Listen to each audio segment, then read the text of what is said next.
Hi friends, स्वागत है आपका एक और नई वीडियो में।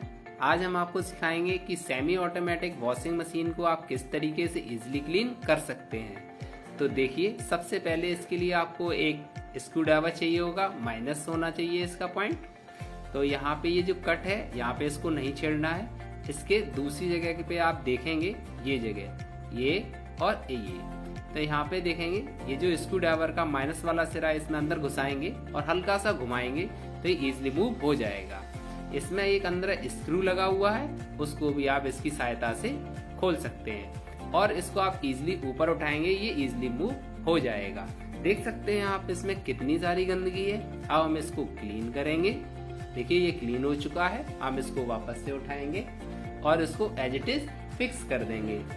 ठीक है, उसके बाद हम स्क्रू कस देंगे। फिर उसके बाद इसका ये कवर है, इसके ये जो दो कट बने हैं यहाँ पे